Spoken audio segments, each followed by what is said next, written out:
आज शुरुआत करते हैं चैप्टर उत्साह की, जो आह्वान गीत से लिया गया है, जिसके रचयिता हैं महाकवि सूर्यकांत त्रिपाठी निराला।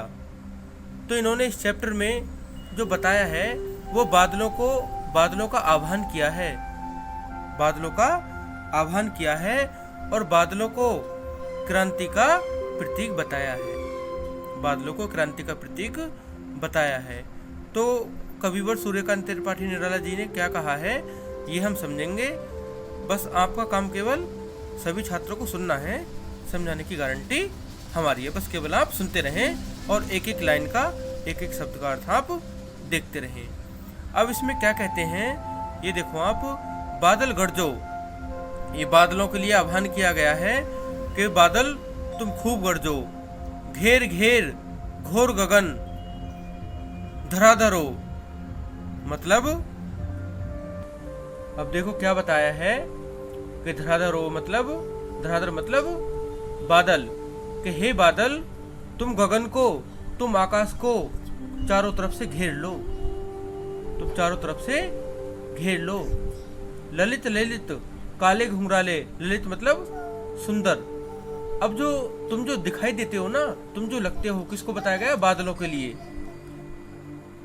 कि आप जो लगते हो ना, आपके जो बाल हैं, यानी कि जो बाल होते हैं ना, जो घुंघराले से बाल होते हैं, तो आप ऐसे लगते हो जैसे सुंदर सुंदर घुंघराले बालों की तरह।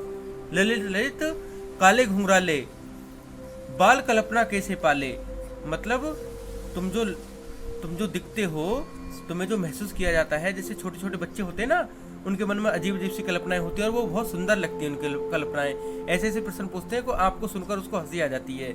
तो बादलों को क्या बताया है निराला जी ने कि आप बाल कल्पना कैसे पाले, आप ऐसे लग रहे हो जैसे बाल कल्पना के लिए पाले गए हो, जैसे बाल कल्पना को पालते ना, ऐसे आप लगते हो।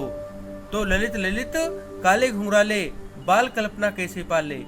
और आगे देखो क्या बताया है, विद्युत छवि उर्मे, कि तुम्हारे उर्म हृदय, तुम्हारे हृदय में विद्युत की छवि विराजमान है, तुम्हारे हृदय में विद्युत की छवि, विद्युत रूपी छवि विराजमान है। जब तुम गरजते हो तो बिजली चमकती है ना, तो तुम्हारे ऐसे लगता है जैसे हृदय से बिजली चमक रही हो, कि तुम्हारे हृदय में विद्युत की छवि विराजमान है।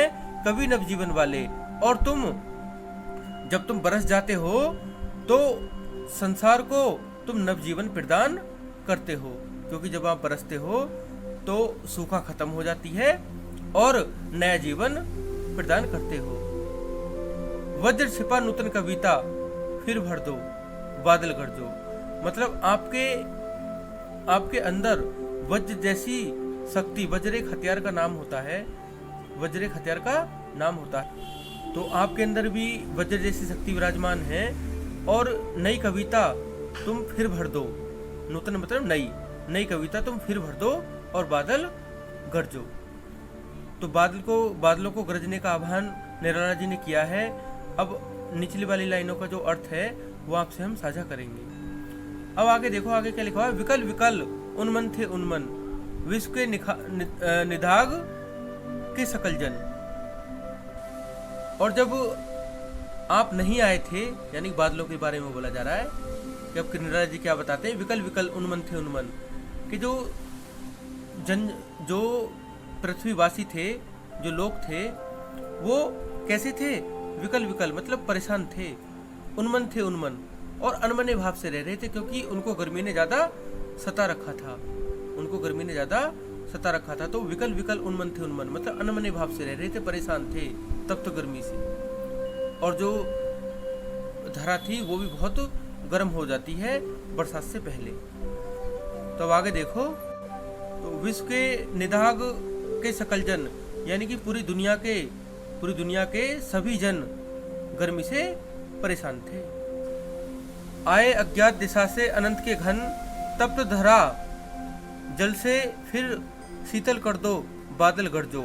मतलब आप अज्ञात दिशा से आओ, आप अज्ञात दिशा से आकर गर्मी से तपती हुई तप्त धरा मतलब जमीन, तप्त मतलब गर्म, गर्मी से तपती हुई धरा को जल से, अपने शीतल जल से उसको कैसा कर दो, बिल्कुल शीतल कर दो और बादल गरजो। तो बादलों को गरजने का आह्वान निराला जी ने किया है। तो आपको ये कैसी लगी कमेंट करके बताएं और चैनल को सब्सक्राइब करें और शेयर करें, जिससे ज़्यादा से ज़्यादा लोगों तक ये वीडियो पहुंच सके। धन्यवाद।